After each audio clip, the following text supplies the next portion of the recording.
Shalom Aleichem, Boker Tov à tout le monde. J'espère que tout le monde va bien et je le souhaite à tout le monde que du bonheur, Bezrat Hashem et la bonne santé, notamment pour notre cher Dayan Rabbi Chia ben Aïcha, pour le Rosh Yeshiva de la Yeshiva Ktana de Marseille, Rabbi Raphaël Saadia ben Chnina Chana. Vous savez, aujourd'hui c'est un jour exceptionnel, le 12 Nissan, c'est la Iloula d'un grand Rav, un grand Talmid Racham, un grand tzaddik et niftar il y a quelques années, Rab Shimshon David Pinkus. Et quand on parle de Emouna, Rav Pinkus était un homme exceptionnel. Il parle beaucoup d'Emouna dans ses livres, il parlait beaucoup de Emouna dans ses drashot, dans ses shiurim. Dans la Gada de Pesach, nous allons dire qu'Akadosh Baruch Hu nous a fait sortir Bichvodo ou Be'atzmo, par sa gloire et par lui-même. Akadosh Baruch Hu n'a pas envoyé un ange. Pourquoi il aurait pu envoyer un malach? Nous voyons bien que les malachim font des choses extraordinaires, comme l'Agma dit dans Brachot Dalet Amoudbet. On voit que les malachim, il envoie les anges pour faire des choses dans le monde. Alors pourquoi la sortie d'Égypte, c'est Akadosh Baruch Hu qui l'a fait de Birvodo ou Beatzmo?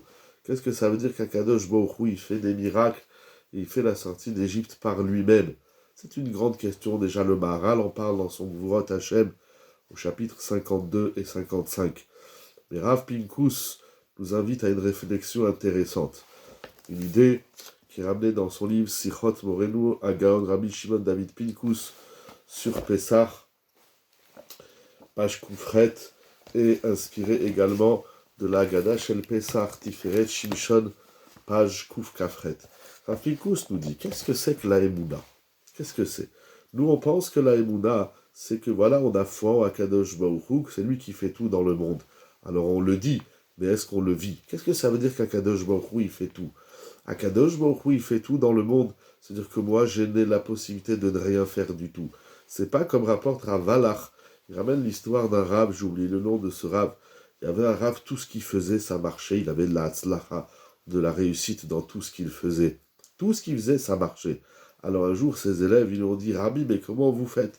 Il leur a dit, je vais vous expliquer la différence entre moi et vous. Vous, lorsque vous faites quelque chose, vous le faites et vous demandez à Kadosh Baruch Hu qu'il vous aide. Il dit, moi, quand je fais quelque chose, je ne demande pas à Kadosh Baruch Hu qui m'aide. Je dis à Kadosh Baruch Hu, toi, tu fais tout. Et moi, je t'aide. Moi, je te regarde. C'est pas Kadosh Baruch Hu qui m'aide à faire ce que j'ai envie de faire, mais c'est Kadosh Baruch Hu qui est l'essentiel dans ce qu'on fait. Il dit, Rav Pinkus, Bichrono Be'atzmo. Ça veut dire que c'est une madrega eliona du chesed d'Akadosh Baruch Hu. Comme il est dit dans Teilim 89, verset 3. Olam chesed ibane. Akadosh Baruch Hu, s'il a créé le monde sous la mida du chesed, c'est que tout ce qui se passe dans le monde, c'est bonté divine.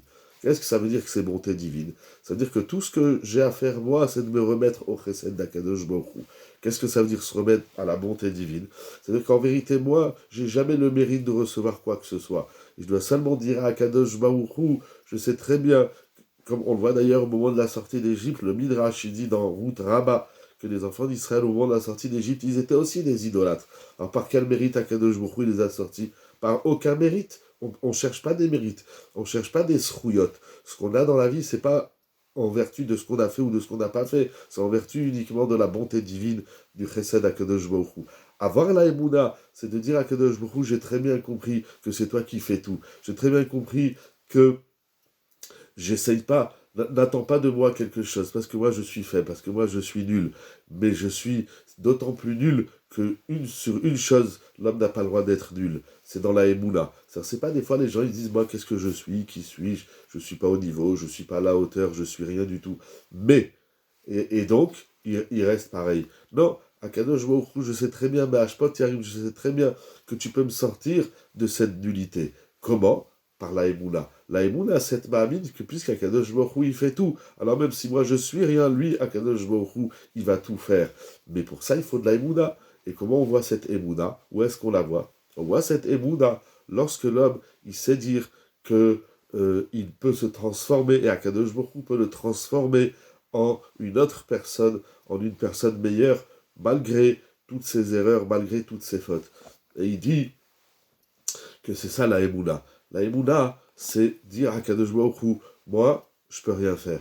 C'est pas je fais et aide-moi. Non, moi, je peux rien faire. Voilà, moi, Kadosh Baruch Hu, je suis un homme plein de Yetzara, plein de Averot, plein de mauvaises midotes. Mais j'ai la Emouna que tu peux me transformer tel que tu as opéré la sortie d'Égypte. Ça veut dire, nous dit Rav Pinkus, que le lendemain du Seder, on doit se sentir différent, on doit se sentir nouveau. Celui qui, le lendemain du Seder, il continue sa vie comme si de rien n'était, jusqu'il a mangé du Seder et de la matzah et qu'il n'en peut plus, alors c'est qu'il n'a pas de la Emouna. La Emouna, c'est que je me lève le lendemain du Seder et je dis voilà, je suis quelqu'un d'autre. Akadosh Baruch Hu, il m'a nettoyé de toutes mes avérotes. Akadosh Baruch Hu, il m'a complètement transformé. Un des exercices fondamentaux dans la Emouna, c'est la Tfila. Il dit Rav Pinkus, lorsque les bénis Israël, on va le dire dans la Gada Vaishma, Shemet Kolenu, plusieurs fois on répète, et même dans le misement de Pessah, plusieurs fois on répète qu'Akadosh Baruch Hu, il a écouté nos cris. Vaishma Shemet Kolenu, il a entendu notre voix. Il dit Rav Pinkus, un homme dans la vie, Akadosh Baruch Hu, il attend de lui plein de choses. D'étudier la Torah, de connaître toute la Torah, de corriger toutes ses mauvaises midotes. Akadosh Baruch Hu, il attend de nous d'être un tzaddik. Et voilà que lorsqu'on va arriver dans le ciel, Akadosh Baruch Hu, il va dire tiens, je vois que tu n'es pas un tzaddik. On va dire pourquoi tu n'as pas fait Shabbat? Parce que si. Et pourquoi tu as dit du Lachon Hara? Surtout, on aura une réponse. Et il dit c'est vrai, tu as raison. Que je pourrais lui dire tu as raison, je sais très bien. Tu es plein de Yetzirah, tu es plein de mauvaises midotes. Je sais très bien, je te connais, c'est moi que je t'ai fait. Tu es de chair et de sang, tu es bourré de Yetzirah.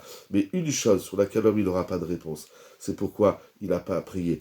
Une seule Tvia, une seule chose il va nous réclamer, c'est pourquoi tu n'as pas prié. Si tu avais prié, alors je t'aurais donné de l'aide, je t'aurais aidé, j'aurais fait les choses pour toi. La tfila, c'est s'en remettre à Akadosh Baruch Hu et de comprendre que sans Akadosh Baruch Hu, on ne peut rien faire. C'est pas qu'il y a des choses qu'on peut faire tout seul, il y a des choses où on a besoin qui nous aident.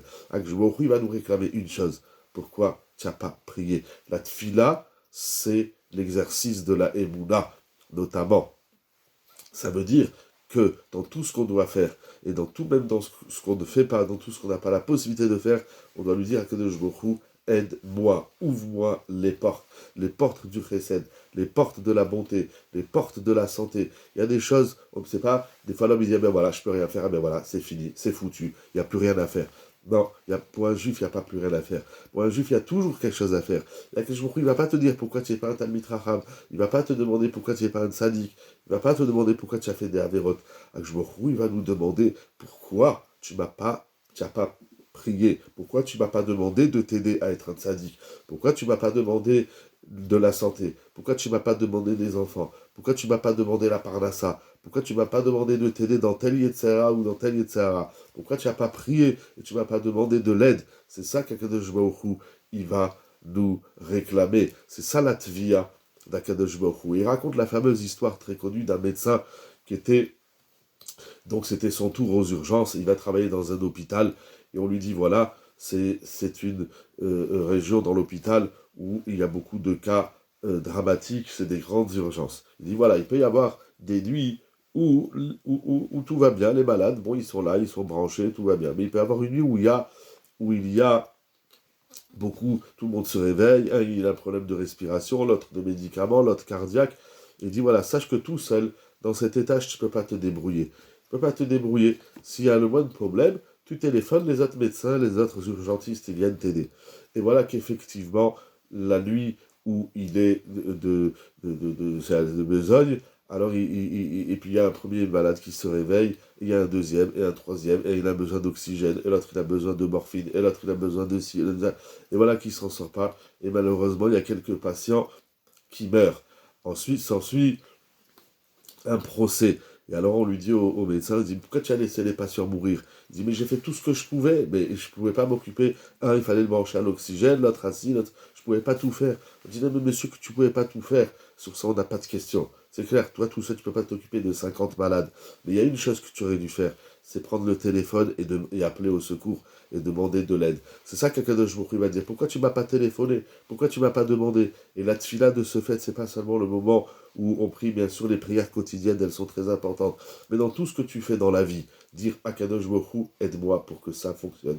Aide-moi, parce que sans toi, je ne peux rien faire. Je n'ai pas les mérites, je n'ai pas les kochot, je n'ai rien du tout. Mais une chose j'ai, c'est la Emouna. Nous avons vu Rashi dans les livres des Teilim et Rashi dans la Torah nous dit que les enfants d'Israël et Moshe Rabbeinu, lorsqu'ils ont construit le Mishkan, ils ont demandé de l'aide d'Akadosh Baruch Hu. C'est-à-dire même ce qu'on fait pour Akadosh Baruch Hu, même la Torah et les mitzvot, il faut demander à Akadosh Baruch Hu, Vi'i Noam Adonai Eloheinu Alenu Maasi Adenu Konena Alenu Maasi Adenu Konenu Yeratzon, que nous ayons cette confiance en Kadosh Baruch Hu, cette conscience de la tfila, cette conscience de la Emouna, pour qu'Akadosh Baruch Hu, il ouvre les portes de la bonté, pour qu'Akadosh Baruch Hu, il ouvre les portes du chesed, pour le clan d'Israël en particulier, et pour le monde entier. Je vous souhaite une bonne journée, et qu'on n'entende que des bonnes nouvelles, Bekarov Mamash.